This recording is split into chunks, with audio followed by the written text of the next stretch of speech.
All right, this is the second video for Nichols Marine. Now the throttle body is not working, and I want to. Well, this is the recording that I was doing through the test. Definitely, we have a problem with the control arm actuator readings are not correct. I'm going to set up my own values later to make the actuator actually work. But yeah, the problem is here.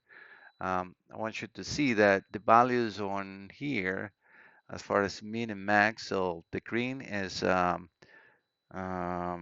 signal TCP2 and the yellow is TCP1, which are on the control arm. So this is what the computer uses when it reads this and then commands the throttle positions. So 1 and 2 will just be reading the actual position of the throttle body, and that's how the computer knows how much the blade is open. But how much are you actually asking to open it up is based on those two sensors, and they have to be in agreement. That's why it says a redundant throttle position sensor 1 and 2 here, and then throttle control position 1 and 2 on the control arm itself.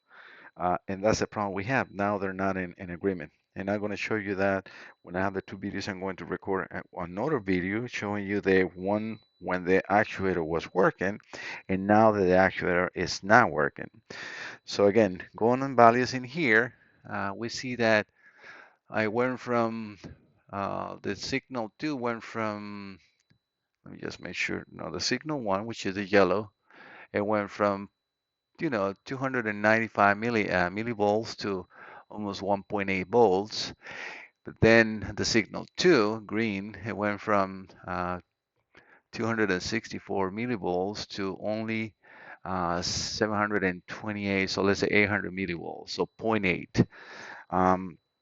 You'll see when I had the auto recording and the throttle was working almost to 100% opening, those values were not that far apart.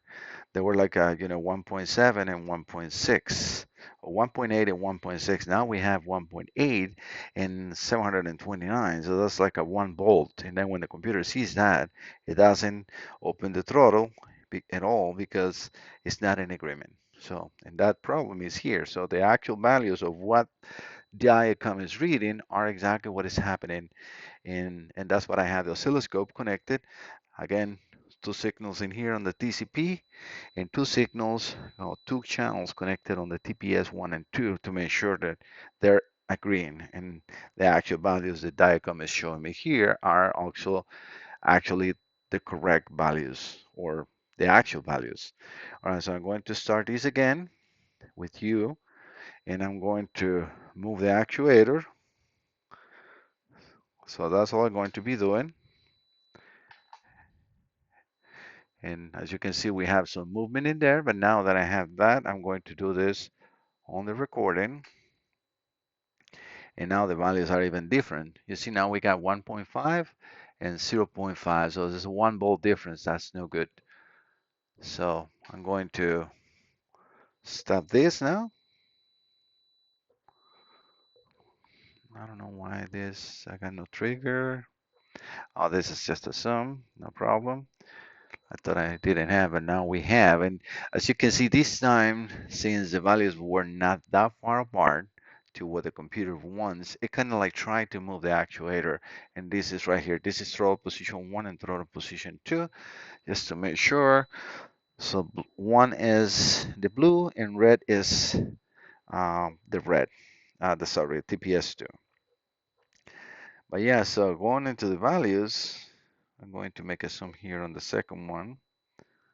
I should actually, let me just do that again because we want to know the values when they were like, you know, almost in zero. I'm going to move this again to here. That's not what I want to move right here. It's just, moving just my cursor to get the correct line. Things immediately I don't like. I was moving the actuator straight and we can see drops. So that is in the control arm again here. Those drops immediately you have a better control arm. All right, so I'm going to move this right here. And then now the values in here. So we have on yellow, we have one, sorry, yeah, on yellow, zero point 0.2 to 1.157. That's exactly what we saw on the video. And then on the green, zero point 0.2 to half a volt. So the values that Diacom is seeing are actually correct compared to what the sensor is giving us. So what is happening is definitely this is dropping. This is actually producing the signal, this control arm, and I'm going to show you this on the diagram right here. All right, this is the control arm, and we have um, TCP1 and TCP2. The IBS is, just a switch, which is going, it has to be also an agreement for the computer to try to open the throttle, and that's very important.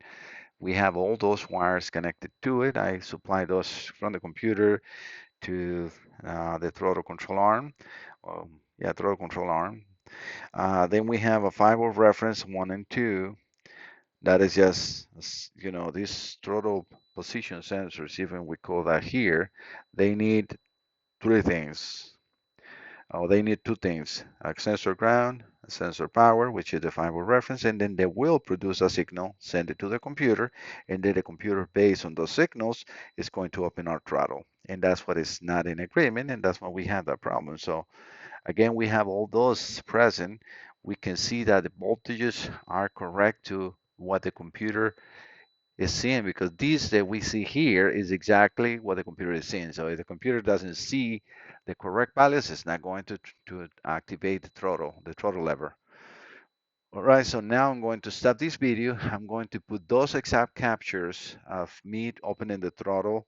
I'm going to record this one more time. Let me take the zoom out, and I'm going to just go straight forward, not stopping.